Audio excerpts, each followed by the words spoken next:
नमस्कार। स्टडी रस 01 के टुडे जी के प्रोग्राम में आपका स्वागत है। टुडे जी के प्रोग्राम की आज ये पहली क्लास है, तो देर ना करते हुए क्लास को चालू करते हैं और जानते हैं पहले प्रश्न को। पहला प्रश्न है, भारतीय राष्ट्रीय कांग्रेस के संबंध में निम्नलिखित कथनों पर विचार कीजिए। 1.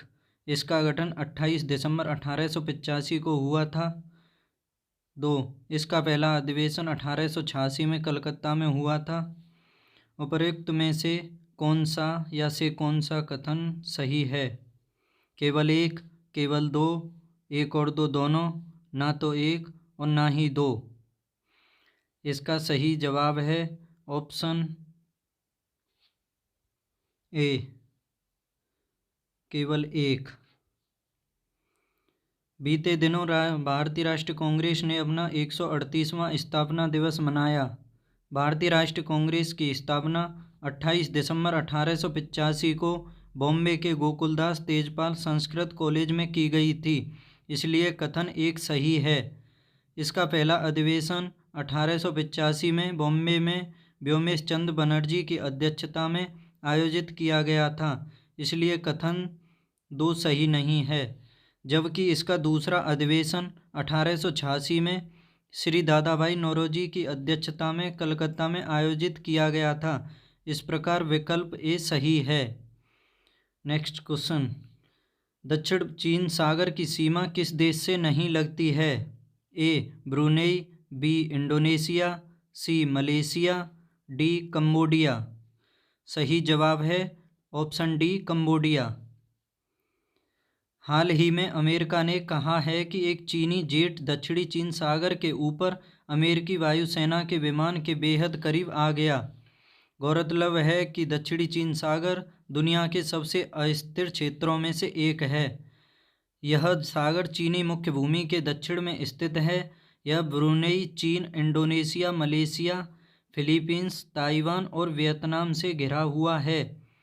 जबकि कंबोडिया की सीमा इस सागर से नहीं लगती है, इसलिए विकल्प डी सही होगा। इस सागर में अप्रयुक्त तेल भंडार, प्राकृतिक गैस और मछली पकड़ने के क्षेत्र हैं। चीन इसके ऊपर अपने विशेष आर्थिक क्षेत्र के रूप में दावा करता है। आइए जानते हैं next question. Remote voting machine के संबंध में निम्नलिखित कथनों पर विचार कीजिए। 1. यह एक रिमोट पोलिंग बूथ में 72 निर्वाचन क्षेत्रों को संभालने में सक्षम होगी। 2. दूरस्थ मतदाता को इस सुविधा के लिए पूर्व पंजीकरण कराना होगा। उपर्युक्त में से कौन सा या से कथन सही नहीं है?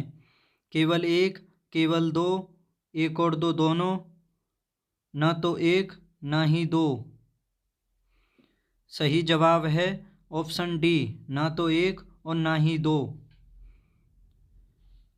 भारतीय निर्वाचन आयोग ने राजनीतिक दलों से 16 जनवरी को प्रोटोटाइप रिमोट वोटिंग मशीन के प्रदर्शन में भाग लेने के लिए कहा है। रिमोट वोटिंग मशीन मौजूदा इलेक्ट्रॉनिक वोटिंग मशीन का संशोधित संस्करण है।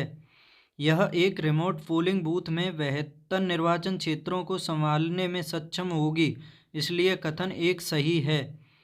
इसके तहत प्रवासियों के गृह राज्य में चुनाव होने पर विभिन्न राज्यों में विशेष दूरस्थ मतदान केंद्र स्थापित किए जाएंगे। दूरस्थ मतदाता को गृह निर्वाचन क्षेत्र के रिटर्निंग ऑफिसर के पास ऑनलाइन या ऑफलाइन आवेदन कर सुविधा के लिए पूर्व पंजीकरण कराना होगा, इसलिए कथन दो सही है। इस प्रकार विकल्प डी सही होगा। विशेष मतदान केंद्रों को दूरस्थ मतदाताओं के वर्तमान निवास स्थानों में स्थापित किया जाएगा। आइए जानते हैं अगला प्रश्न। रिमोट वोटिंग मशीन के संबंध में निम्नलिखित कथनों पर विचार कीजिए। 1. यह एक रिमोट पोलिंग बूथ में 72, ये तो क्वेश्चन हो गया, रिपीट हो गया। भारतीय जैव विविधता के संदर्भ में red Helen common banded peacock, Malabar banded peacock और स्पॉटलेस ग्रास येलो क्या हैं? ए पक्षी, बी स्तनधारी, सी तितली, डी मछली। सही जवाब है ऑप्शन सी तितली। हाल ही में मुदुमलाई टाइगर रिजर्व में पहली बार तितली सर्वेक्षण किया गया। मुदुमलाई टाइगर रिजर्व न केवल पक्षियों और स्तनधारियों की विभिन्न लुप्तप्राय प्रजातियों का आवास है, बल्कि यह तितलियों की 175 प्रजातियों का घर भी है। तितली की इन प्रजातियों में red Helen, common banded peacock, Malabar banded peacock, spotless grass yellow, chocolate albatross,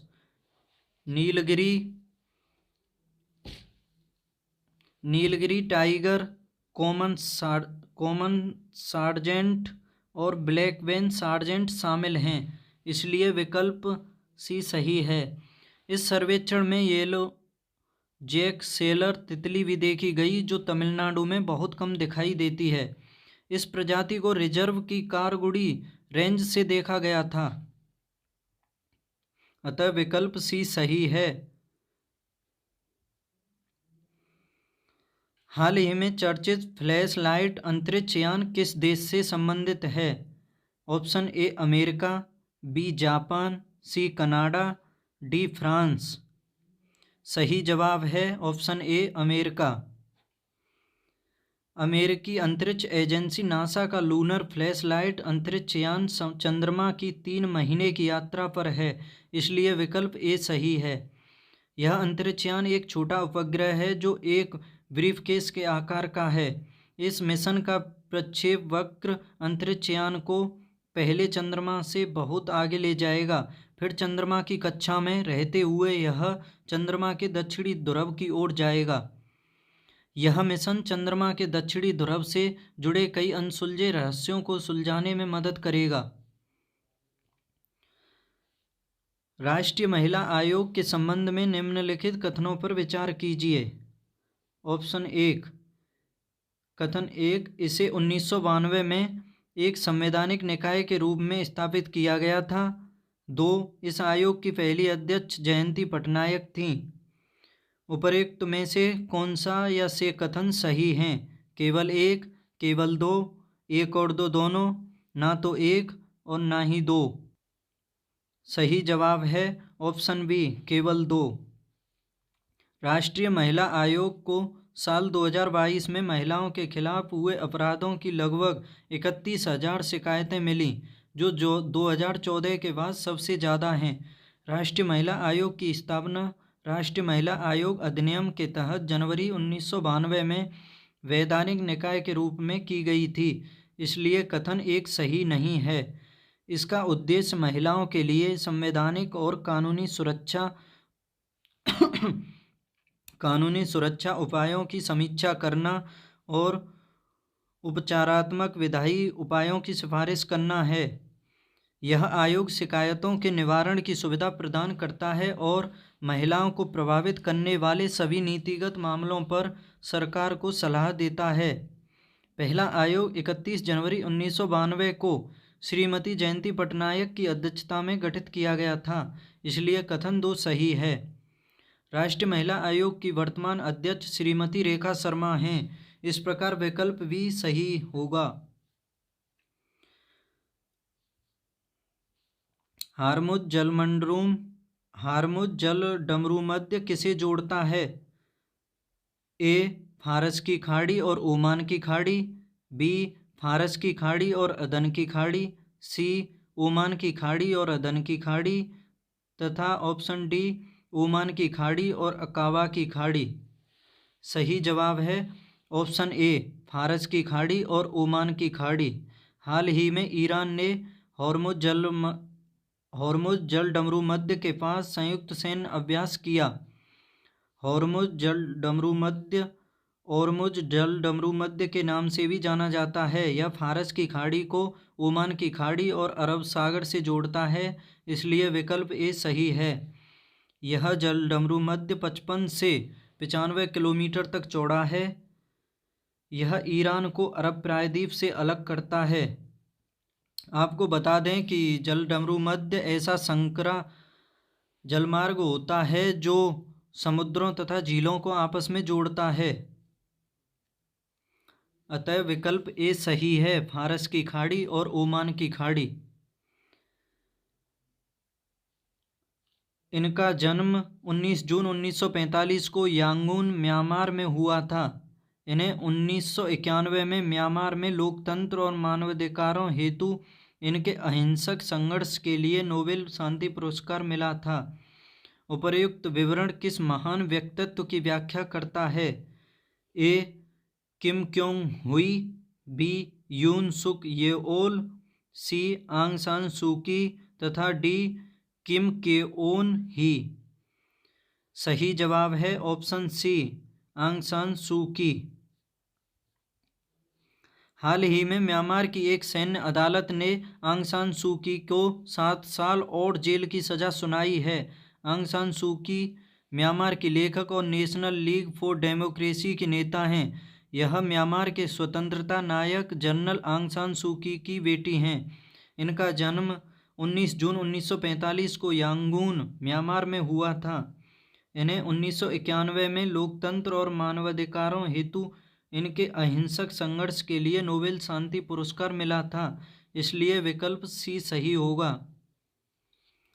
अगला प्रश्न, इनका जन्म 19 जून 1945 को, यही हो गया इस आंग सान सू की। वाइब्रेंट विलेज प्रोग्राम का मुख्य उद्देश्य क्या है? ऑप्शन ए, भारत की सीमा से सटे गांव में बुनियादी ढांचे का विकास, बी. नक्सल प्रभावित जिलों में गांव का विकास, सी. आकांक्षी जिला कार्यक्रम के अंतर्गत आने वाले गांव का विकास तथा ऑप्शन डी. संरक्षित क्षेत्रों के निकट गांव का विकास। अतः विकल्प ए, भारत की सीमा से सटे गांव में बुनियादी ढांचे का विकास सही है। हाल ही में भारत के गृह मंत्री ने वाइब्रेंट विलेज प्रोग्राम के संबंध में जानकारी दी है। उन्होंने सभी सीमा सुरक्षा बलों से आग्रह किया कि वे वाइब्रेंट विलेज कार्यक्रम के माध्यम से गांव में पर्यटन को बढ़ाने की दिशा में प्रयास करें। वाइब्रेंट विलेजेज प्रोग्राम की घोषणा केंद्रीय वित्त मंत्री ने बजट भाषण 2022 में की थी। इसका उद्देश्य भारत की सीमा से सटे गांव के बुनियादी ढांचे में सुधार करना है, इसलिए विकल्प ए सही है। यह गांव को संपूर्ण सुविधाओं के साथ आत्मनिर्भर बनाएगा।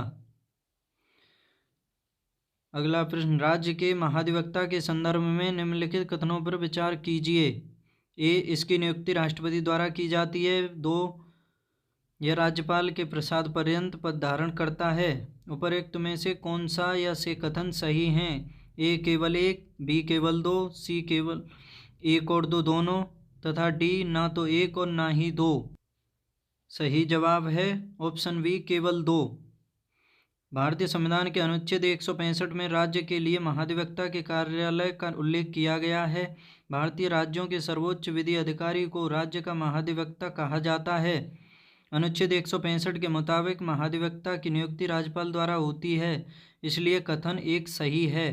महाधिवक्ता बनने के लिए व्यक्ति के पास उच्च न्यायालय का न्यायाधीश बनने की योग्यता होनी चाहिए। महाधिवक्ता राज्यपाल के प्रसाद पर्यंत पद धारण करेगा और राज्यपाल द्वारा निर्धारित पारिश्रमिक प्राप्त करेगा, इसलिए कथन 2 सही है। इस प्रकार बी विकल्प सही होगा। आइए अब बात करते हैं अभ्यास प्रश्न की। प्रज्वला चैलेंज किस मंत्रालय संस्था से संबंधित है? ए, स्वास्थ्य एवं परिवार कल्याण मंत्रालय, बी, भारतीय प्रतिभूति विनिमय बोर्ड, सी, ग्रामीण विकास मंत्रालय, डी, नीति आयोग। इसका जवाब कमेंट बॉक्स में दीजिए और पढ़ते रहिए।